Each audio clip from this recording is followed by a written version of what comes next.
South India shopping మాల్లో block buster ఆషాఢం #1 kilo sale.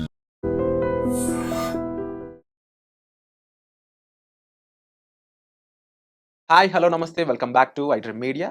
ఈరోజు మనం ఇంటర్వ్యూ చేయబోయే పర్సన్ చాలా స్పెషల్ పర్సన్ అని చెప్పొచ్చు. ముఖ్యంగా ఫిన్టెక్ ఓరియంటెడ్ ఇన్ఫ్లుయెన్సర్స్ అనే వాళ్ళు తెలుగులో కాస్త తక్కువ మంది ఉన్నారు. అండ్ ఉన్న కొద్ది మందిలో నిజాలు చెప్పేవాళ్ళు ఇంకా తక్కువ మంది. బట్ మీకు క్లియర్గా అర్థం అవ్వాలి అంటే మీరు వాడుతున్న క్రెడిట్ కార్డ్ గురించి, మీరు చేస్తున్న అప్పుల గురించి, నథింగ్ బట్ ఈఎంఐలు అనుకోండి, అండ్ అలాగే మీరు చేస్తున్న ఇన్వెస్ట్మెంట్ల గురించి మీకు బాగా అర్థమయ్యేలా చెప్పగలిగే పర్సన్ ఈరోజు మనతో ఉన్నారనమాట. ఆయన ఎవరో కాదు, మార్కెటింగ్ ఫీల్డ్ నుంచి నిహాల్ గారు మనతో ఉన్నారు. సో ఈరోజు చాలా విషయాలు తెలుసుకుందాము, చివరి వరకు చూసేయండి. హాయ్ నిహాల్ గారు. హలో విరాట్ గారు. అగైన్ మార్కెటింగ్ ఫీల్డ్ కాదు, మాది మార్కెట్ ఫీల్డ్. సో చిన్న తప్పు, but it's okay. Yeah, so market feed అనేది చాలా మందికి అవేర్నెస్ ఇస్తుంది అబౌట్ మార్కెట్, స్టాక్ మార్కెట్ గురించే కాకుండా ఒక పర్సన్ అనేవాడు అసలు మనీని ఏ విధంగా స్పెండ్ చేయొచ్చు, స్పెండింగ్లో ఎన్ని రకాలు ఉంటాయి, ఆ స్పెండింగ్ని కాస్త మార్చుకుని ఇన్వెస్ట్ చేస్తే వాడి ఫ్యూచర్ ఎలా డెవలప్ అవుతుంది, అండ్ మరీ ముఖ్యంగా మనీ అనేది చాలా సెన్సిటివ్ థింగ్. దాన్ని కరెక్ట్గా యూజ్ చేసుకుంటే వాడి ఫ్యూచర్ని సెట్ చేస్తుంది, లేదంటే అప్పుల్లోకి నెట్టేస్తూ ఉంటుంది. సంహౌ ఇండియాలో ఉన్న ఎక్కువ మంది యువత అప్పుల్లోనే ఉన్నారు. చాలా మంది రకరకాల థర్డ్ పార్టీ యాప్స్లో అప్పులు చేస్తూ ఉన్నారు. ఆ అప్పులు వాళ్ళు చేసే ఖర్చులు బెట్టింగ్ అయి ఉండొచ్చు, లేకపోతే ఇంకొకటి అయి ఉండొచ్చు. ఇటువంటి ఆడియన్స్ ఒక పక్క అయితే, ఇంకో పక్క ఇన్వెస్ట్ చేసుకుంటూ ఫ్యామిలీకి ఒక సెకండ్ ఇన్కమ్ క్రియేట్ చేయాలనే పర్సన్స్ కొంతమంది. సో ఇంతమంది ఉన్నారు కదా, మీరు ఏం చెప్దామని చెప్పేసి ఈ మార్కెట్ ఫీడ్ అనే ఒక సంస్థని స్టార్ట్ చేశారు? బేసిక్గా స్టార్ట్ చేసినప్పుడు ఒక మోటివ్, ఒక ఎజెండా ఏం లేదు. సో ప్రైమరీగా నాకేముండిందంటే, ఇప్పుడు నా లైఫ్లో నేను చూసుకుంటే నాకు నేర్పించిన వాళ్ళు ఎవరు లేరు. అంటే యాజ్ అ పర్సన్గా, ఒక గురువుగా మీరు చాలా మంది క్వశ్చన్స్ అడుగుతుండొచ్చు. మీరు ఏ బుక్ నేర్చుకున్నారు, మీ ఇన్స్పిరేషన్ ఎవరు, మీకు ఎవరిని చూసి మీరు అలా అవుదాం అనుకున్నారు, ఇలాంటివి ఉంటాయి. నాకు అలాంటివి ఏం లేవు. నేను చాలా ఫ్లోలో వెళ్ళిపోతాను అనమాట, గో విత్ ద ఫ్లో టైప్లో. సో నాకు ఇప్పుడు ఏం చేయాలనిపిస్తే నేను అది చేసేస్తాను. సో అలాగా కోవిడ్ తర్వాత నేను చాలా మల్టిపుల్ బిజినెసెస్ రన్ చేశాను. సో స్టార్ట్అప్స్ ఉన్నాయి, బిజినెసెస్ ఉన్నాయి, అవి నడుస్తూ ఉంటూ కోవిడ్ తర్వాత మధ్యలో ఒక బ్రేక్ వచ్చింది. బ్రేక్ వచ్చినప్పుడు ఏం చేయాలని ఆలోచిస్తున్నప్పుడు నాకు stock market, trading and investing మీద అప్పట్లో అదే ట్రెండ్ నడిచింది, అందరూ అందులోకి వెళ్తున్నారు. సో నాకు కూడా క్యూరియాసిటీ, నేను చాలా క్యూరియస్ పర్సన్. నాకు ఇప్పుడు మీరు కూడా ఏదైనా చెప్పారనుకునే బిజినెస్ స్టార్ట్ చేస్తున్నానని, అది నా డొమైన్ కాకపోయినా, నా ఫీల్డ్ కాకపోయినా, నాకు ఒక చిన్న పురుగు స్టార్ట్ అవుతుంది. అది ఏంటి, నాకు ఎక్సైట్మెంట్ స్టార్ట్ అవుతుంది, నేర్చుకోవాలి, తెలుసుకోవాలి అని. సో అలాగా అప్పుడు కోవిడ్ టైంలో ఏమైందంటే స్టాక్ మార్కెట్ మీద కూడా అందరూ నడుస్తున్నారు కాబట్టి నేను కూడా అందులో దూరాలి అని చెప్పి నేర్చుకోవడం స్టార్ట్ చేశాను. బాగా డెప్త్లోకి వెళ్ళిపోయాను, మొత్తం సబ్జెక్ట్ అంతా నేర్చేసుకున్నాను. నేర్చుకున్న తర్వాత నాకు అర్థమైంది ఏంటంటే, నేను నేర్చుకున్న ప్రాసెస్లో ఒకటి నేర్పించేవాడు లేడు, సరిగ్గా లేడు. కొన్ని నేర్చుకుందాం వెళ్ళిన వాళ్ళందరూ కూడా బాగా భయంకరమైన డబ్బులు ఛార్జ్ చేస్తున్నారు బేసిక్స్ నేర్పించడం కూడా. సో ఇవన్నీ నాకు అర్థమైంది ఏంటంటే, ఇలా కాదు, నేను ఎంత కష్టపడ్డానో ఫ్యూచర్లో ఎవరు అంత కష్టపడకూడదని ఒక చిన్న థాట్ వచ్చింది అంతే. సో నేను దాని 2 రీజన్స్. ఒకటి, నేను నేర్చుకోవడానికి ఒకళ్ళకి నేర్పించానంటే నేను ఫస్ట్ బాగా నేర్చుకోవాలి. సో అది నేను వీడియో పెడతాను, ఛానల్ స్టార్ట్ చేస్తాను. ఇంకోటి నేర్పించాలంటే నేను బాగా నేర్చుకోవాలి కాబట్టి నేను రెస్పాన్సిబుల్గా నేర్చుకుంటాను. ఏది పడితే అది ర్యాండమ్గా నేర్చుకొని చెప్పేస్తే జనాలకు అర్థమైపోతుంది. సో చెప్పేవాళ్ళు ఉన్నారు, బట్ అగైన్ జనాలకైతే అర్థమవుతుంది వీడు కరెక్ట్, వీడు జెన్యూన్ కాదు అని. సో అలా నా సెల్ఫిష్నెస్ కోసం నేను యూట్యూబ్ ఛానల్ స్టార్ట్ చేశాను, సో దట్ నేను బాగా నేర్చుకుంటాను అని. ఎందుకంటే అట్ ది ఎండ్ నేను సెల్ఫిష్ పర్సన్ని. బట్ అంటే నా క్వశ్చన్ ఏంటి అంటే, ఇప్పుడు మీరు ఒక మాట అన్నారు ఇంతకు ముందు, నేను ఇది జనాలకి నేర్చుకుంటారు కదా, మంచిగా చెప్పేవాళ్ళు ఉంటే అందుకు స్టార్ట్ చేశాను అన్నారు. ఇప్పుడు ఏం మళ్ళీ సెల్ఫిష్, నేను నా కోసం స్టార్ట్ చేశాను ఒకటి. సో ఫస్ట్ అలా స్టార్ట్ చేశాను. స్టార్ట్ చేసిన ప్రాసెస్ లో నాకు అర్థమైనది, రియలైజేషన్ ఇది ఏంటి అని అంటే, ఇప్పుడు సెల్ఫ్లెస్ గా జనాలకి ఇచ్చేస్తే వాళ్ళు అప్రిషియేట్ చేస్తారు, వాళ్ళకి ఇచ్చేస్తాను. కానీ ఈ ప్రాసెస్ లో నాకు ఏంటంటే, ఇప్పుడు నేను బాగా కష్టపడి నేర్పిస్తాను. ఫ్యాక్ట్ మాట్లాడుకుందాం, నిజాయితీగా ఓపెన్ గా, నేను బాగా కష్టపడి వీడియోలు అన్ని చేసి ఆనెస్ట్ గా మొత్తం పెడతా. అవతల వాళ్ళు చూసి నేర్చుకుంటారన్న గ్యారంటీ లేదు. అవతల వాళ్ళకి నేర్పించగలుగుతాను, హ్యాండ్ హోల్డింగ్ చేస్తానన్న ప్రాక్టికల్గా పాసిబుల్ కూడా కాదు. సో ఇక్కడ నా సాటిస్ఫాక్షన్ ఏదో ఒకటి నేను ఎత్తుక్కోవాలి కదా. సరే, వ్యూస్, నెంబర్స్, లైక్స్, కమెంట్స్ ఇవన్నిటికీ కూడా కొంతమంది డోపమిన్ వస్తుంది, వాళ్ళు నా ఛానల్ వర్కౌట్ అవుతుంది, హ్యాపీ. నేను అది కాదు, నాకు ఇంపాక్ట్ ఇంపార్టెంట్. సో ఇప్పుడు నాకు ఆ ఇంపాక్ట్ ఎలా తెలుసుకోవాలి? ఇప్పుడు నేను నా సబ్స్క్రైబర్స్, నా వ్యూవర్స్ ఎవరైతే ఉన్నారో చాలా కొంతమందిని కలుస్తూ ఉంటాను, వాళ్ళ దగ్గర నుంచి నాకు ఫీడ్బ్యాక్ వస్తుంది, నేను హ్యాపీ. కానీ దానికంటే లార్జర్ మోటివేషన్ ఏదో ఒకటి ఉండాలి. మనం సోషల్ మీడియాలో గ్రో అవ్వాలన్నా, ఇలా ఛానల్స్ కంటిన్యూస్గా వీడియోస్ పెడుతూ ఎడ్యుకేషన్ ఇవ్వాలన్నా మనకు ఒక కోర్ మోటివేషన్, ఒక డ్రైవింగ్ ఫోర్స్ ఉండాలి కదా. సో ఆ డ్రైవింగ్ ఫోర్స్ ఏంటి అని నేను వెతుక్కుంటుంటే, ఫస్ట్ అలా స్టార్ట్ చేసినప్పటికీ తర్వాత నాకు అర్థమైంది అంటే, నేను డెప్త్కి వెళ్ళే పర్సన్ కాబట్టి నాకు ఆ నాలెడ్జ్ నేను వీళ్ళకి ఇస్తుంటే నాకు ఇంకా గ్రో అవుతుంది అన్నది నాకు కిక్ స్టార్ట్ అయింది.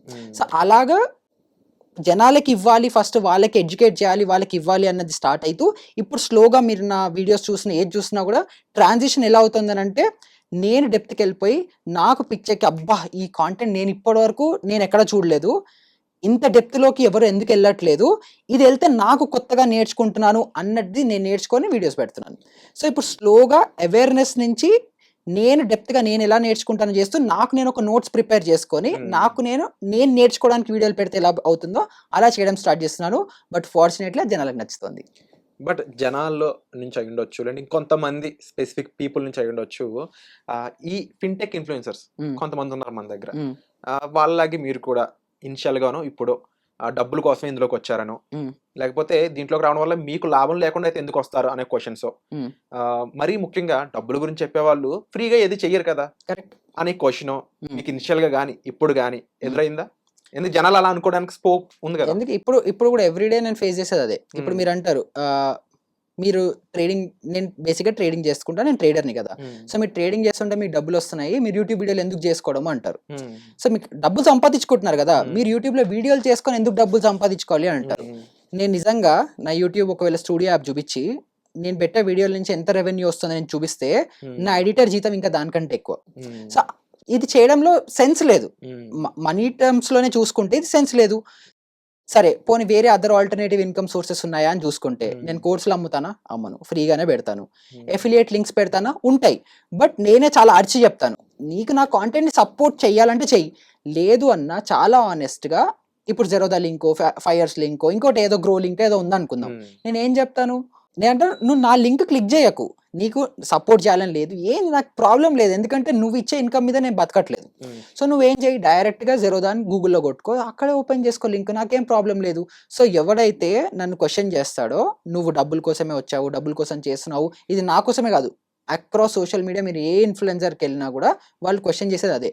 సో అప్పుడు మీరు యాజ్ అ వ్యూవర్గా మీరు అర్థం చేసుకోవాల్సింది ఏంటంటే, ఓకే వీడికి ఎన్ని విధాలుగా డబ్బులు వచ్చే ఛాన్స్ ఉంది, దాంట్లో యూట్యూబ్లో వీడి వ్యూవర్షిప్కి ఎంత అని చెప్పి చాలా టూల్స్ ఆల్రెడీ అవైలబుల్ ఉన్నాయి. గూగుల్లో మీరు ఇన్ని వ్యూస్కి ఎంత అమౌంట్ వస్తుంది అని మీరు ర్యాండమ్గా కొడితే మీకు ఒక ఎస్టిమేట్ వస్తుంది.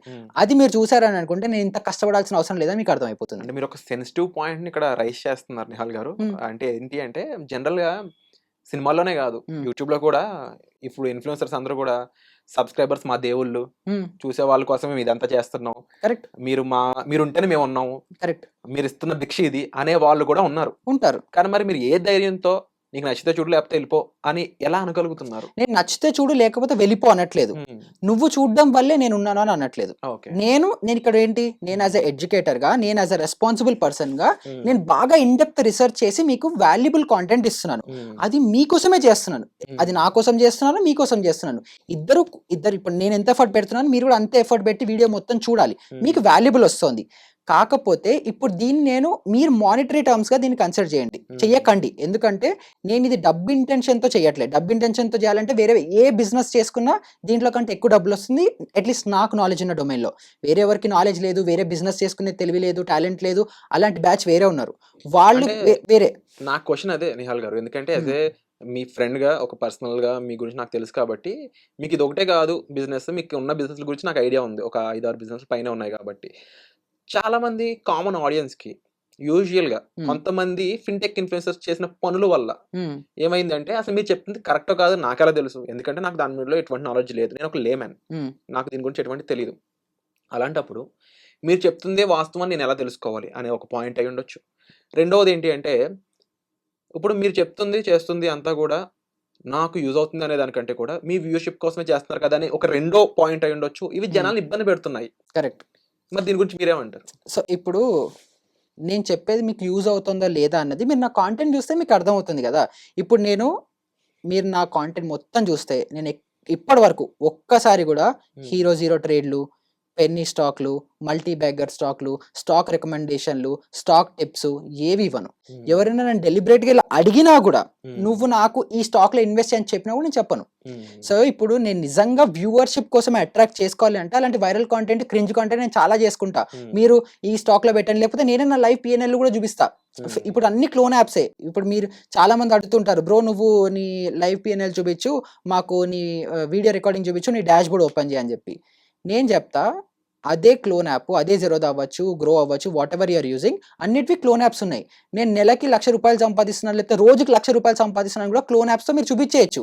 అది పెద్ద మ్యాటరే కాదు. వెరిఫైడ్ లింక్ కూడా ఇస్తాను. అన్ని ఫేకే, అన్ని ఫ్రాడే. కాబట్టి నేనేమంటాను, నా కాంటెంటే నా జెన్యూనిటీ ప్రూవ్ చేస్తుంది. సో నేను మీరు నా కాంటెంట్ చూసారనుకుంటే మీకు ఎక్కడ కానీ ఒక్క 1% కూడా మీకు దొరకను అంటే తప్పు చేస్తున్నట్టు కాదు. నన్ను రాంగ్గా మీరు క్వశ్చన్ చేసే లాంటి ఆప్షనే లేదు. ఎందుకంటే నేను మీకు తప్పు దోవలో మీరు ఈ స్టాక్ పిక్ చేసుకోండి, ఇందులో ఇన్వెస్ట్ చేస్తే ఇంత అయిపోతుంది, టెలిగ్రామ్లో ట్రిప్పులు ప్రొవైడ్ చేయడం, ఇలాంటివి ఏవి నేను చేయను. సో అదే నాకు వ్యాలిడేషన్. నువ్వు డబ్బుల కోసం పని చేయట్లేదు, జనాలకి వాల్యూ ఇవ్వడానికి నేను పని చేస్తున్నాను అన్నదానికి దానికంటే పెద్ద వ్యాలిడేషన్ ఏది లేదు. నేను ఎక్స్ప్లెనేషన్ కూడా ఇవ్వక్కర్లేదు యాక్చువల్లీ దానికి. సో మార్కెట్ ఫీడ్ నిహాల్ గారు అయితే చాలా క్లియర్గా, చాలా ధైర్యంగా తన ఓన్ కంటెంట్ మీద చాలా కాన్ఫిడెంట్గా ఉండడానికి ఇదే కారణం అని చెప్పొచ్చు. అంతే. ఇప్పుడు మీరు నా ఛానల్ మొత్తంలో ఎక్కడ చూసుకున్న ఒక్క రికమెండేషన్ కూడా ఉండదు, అన్లెస్ అది మ్యూచువల్ ఫండ్, ఇండెక్స్. అందులో కూడా మ్యూచువల్ ఫండ్లలో కూడా చాలా 100 రకాల మ్యూచువల్ ఫండ్స్ ఉన్నాయి. నేను ఏవి టచ్ చేయను. ఓన్లీ ఇండెక్స్ ఫండ్స్ ఏవైతే అవి ఉంటాయో అవే రికమెండ్ చేస్తాను. సో ఇంకా ప్రాబ్లం ఉంది. ఈ క్వశ్చన్లన్నీ అడిగాను నేను ఎందుకు అని అనుకుంటే, నిజంగా చాలా మంది జెన్యున్గా ఉండేవాళ్ళు ఉన్నారండి. కాకపోతే ఇప్పుడు మీరు ఉన్నా కానీ మీ గురించి మీరు చెప్పడం కంటే మీకు అర్థమయ్యేటట్టు జనాలు తెలియజేయడం అనేది ఒక ఇంపార్టెంట్ పాయింట్. Definitely గా. అందుకోసం ఈ క్వశ్చన్స్ అడిగాను. మీకు ఏమన్నా ఒప్పించుంటే సారీ. లేదు, నేను చాలా ట్రాన్స్పరెంట్, ఆనెస్ట్. నేను క్రిటిసిజం కూడా తీసుకుంటాను. ఇప్పుడు డబ్బుల కోసం చేస్తున్నావు అని అనుకుంటే చెయ్యట్లేదు అని ప్రూవ్ చేయడానికి నా కాంటెంట్ వ్యాలిడేషన్. నన్ను డైరెక్ట్గా అడిగినా కూడా నేను అదే చెప్తాను. అండ్ నా ఆడియన్స్ ఫార్చునేట్లీ లవ్ అవ్వచ్చు, అప్రిసియేషన్ అవ్వచ్చు, నన్ను చూసిన ఆడియన్స్ వాళ్ళు కూడా నా తరఫున వాళ్ళే మాట్లాడతారు. ఇప్పుడైతే ఇంతకు ముందర నేను రిప్లై ఇచ్చేవాడిని, ఇప్పుడు నేను రిప్లై ఇవ్వక్కర్లేదు. ఎవరైనా ఇలాంటి కమెంట్లు పెడితే నా ఫాలోవర్లు ఎవరైతే ఉన్నారో, అగైన్ చాలా మంది ఫ్యామిలీ అంటారు, నీ వల్లనే ఉన్నాను, మీరు ఇందాక చెప్పిన డైలాగులు అన్నీ కొడతారు. నాకేంటంటే వీళ్ళందరూ నా బ్రదర్స్ అండ్ సిస్టర్స్ అండ్ నాతో పాటు ఫ్రెండ్స్, నా కో ఎగ్జిస్ట్ అవ్వాలి. నేను నా సబ్స్క్రైబర్లు దేవుడిలో నేను పైన పెట్టను, వాళ్ళు కూడా నేను అదే చెప్తాను. మీరు కూడా నన్ను వీడియోస్లో చూస్తుంటే నన్ను దేవుడిని చేయకండి, నేను దేవుడిని కాదు. సో నేను కూడా మీలాంటి మామూలు వ్యక్తిని, నాకేదొచ్చో నేను మీకు ఎక్స్ప్లెయిన్ చేస్తున్నాను. మీకు నాకంటే ఎక్కువ వచ్చా అనుకోండి, I'm very happy to learn. Wonderful. చాలా మంది కమెంట్స్లో పెడితే నేను నేర్చుకుంటా కూడా. ఓకే. సో విన్నారు కదండి మార్కెట్ ఫీడ్ నిహాల్ గారి గురించి. అంటే ఈరోజు ఎపిసోడ్లో ఆయన ఒక క్లిక్ బైట్ వదిలేశారు. ఏంటో తెలుసా, చాలా మంది చూపిస్తున్న వాళ్ళ స్క్రీన్ మీద డేటా చూపిస్తారు కదా, ఎంత సంపాదించాము, ఈ ఫండ్లో ఎంత వచ్చింది, లేకపోతే మీకు వాళ్ళు స్క్రీన్స్ ఓపెన్ చేసి నేను సంపాదించాను చూపించేదంతా కూడా ఫేక్ అయి ఉండొచ్చు, దీనికి చాలా క్లోన్ యాప్స్ ఉన్నాయని చెప్పేసి. మరి ఇది ఎంతవరకు నిజం, ఎంతవరకు పాసిబిలిటీస్ ఉన్నాయి, ఇలా ఎవరెవరైనా చేసున్నారా, వాళ్ళు ఎందుకు చేస్తుంటారు, అసలు జనాల్ని మోసం చేద్దామని వాళ్ళు ఎందుకు అనుకుంటున్నారు, తెలుసుకుందాం నిహాల్ గారి దగ్గర గురించి నెక్స్ట్ ఎపిసోడ్లో. Stay tuned.